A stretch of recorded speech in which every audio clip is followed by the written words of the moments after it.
外國啲 Minecraft 嘅片真係超級有趣啊！仲有台灣嘅 Minecraft 片都非常之有趣啊！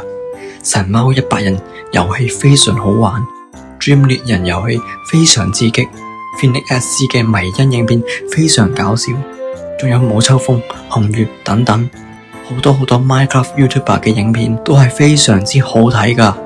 咦，我好似唔記得咗啲咩重要嘢喎。Hello， 大家好啊，我係阿樂。Hello， 各位大家好，我係家神。喂，小朋友有冇睇過啲咩 Minecraft YouTuber？ 梗係有啦，我梗係有成日睇 Dream 啦、Techno 啦，好多外國嘅 YouTuber 噶。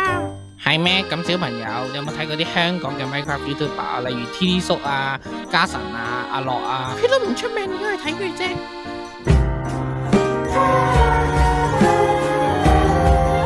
係啦，我記得啦，係香港本地嘅香港 Minecraft 圈啊！我點可以唔記得咗呢樣嘢嘅呢？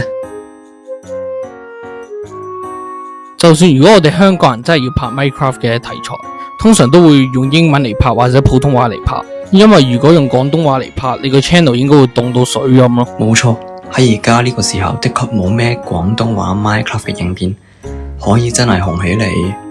就算一啲小型嘅 YouTuber 堅持用廣東話去拍 Minecraft 影片，永遠流量都係凍過水嘅。前嗰排阿樂返咗嚟直播 Minecraft 極限生存，但係而家好似又冇咩聲音。如果要令香港 Minecraft 翻生，應該都需要一班嘅創作者一齊出現。學招話齋，而家喺香港拍 Minecraft， 大部分都只係中學生，同我一樣。我哋最缺乏嘅就係時間同資源。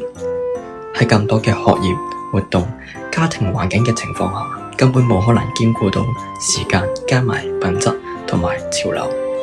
我哋要盡快拍片追上觀眾嘅興趣，就冇辦法好好掌握影片嘅品質。如果我哋要做好影片嘅品質俾觀眾睇，就追唔上潮流，流量就會凍過水，更加唔會紅起嚟，幫助唔到香港 Minecraft 圈翻生。在座嘅各位，我非常感謝你睇我呢一條影片。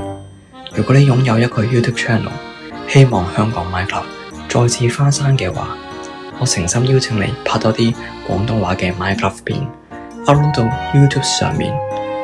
喺初台的確食唔到啲咩嘢嘅流量，但係我相信只要有足夠嘅人喺香港 Minecraft 圈裏面努力，就算各位香港 Minecraft 嘅元老最終都冇返嚟，香港 Minecraft 都能夠再次興起。